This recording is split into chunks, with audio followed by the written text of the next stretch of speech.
रात को 9 बजे पति ऑफिस से घर आया। पत्नी ने आते ही उससे लड़ना शुरू कर दिया क्योंकि वह उसे पसंद नहीं करती थी। पति ने कहा, मुझे खाना तो दे दो, बहुत भूख लगी है।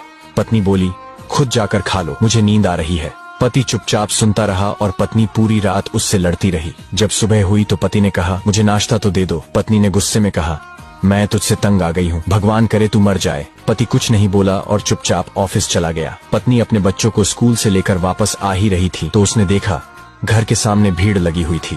वह करीब पहुंची तो देखा उसके पति की लाश घर के सामने पड़ी हुई थी। उसके ऊपर कयामत सी आ गई। मन में सन्नाटा सा छा गया। लोग आपस में बातें कर रहे थे कि कार से उसका एक्सीडेंट हुआ है। पत्नी जोर से चीखने लगी और चिल्लाने लगी कि मनोज उठ जाओ, मैं अब तुमसे कभी नहीं लड़ूंगी, तुम्हें कुछ नहीं कहूंगी, मुझे कुछ नहीं चाहिए। उठो मनोज, तुम्हें भूख लगी थी ना, चलो मैं खाना देती हूँ, मुझे छोड़कर ना जाओ, उठ जाओ।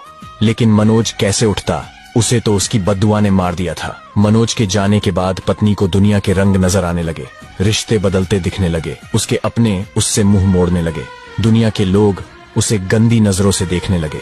फिर कुछ दिनों में उससे उसका घर भी छीन लिया गया, जो हिस्सा उसका बनता था सासुराल वालों ने उसे दे दिया। पति के मरने के बाद उसे एहसास हुआ कि पति जैसा भी हो, चाहे पसंद का हो या नापसंद का, लेकिन औरत के सर का ताज होता है। अगर सहमत है तो यस लिखे।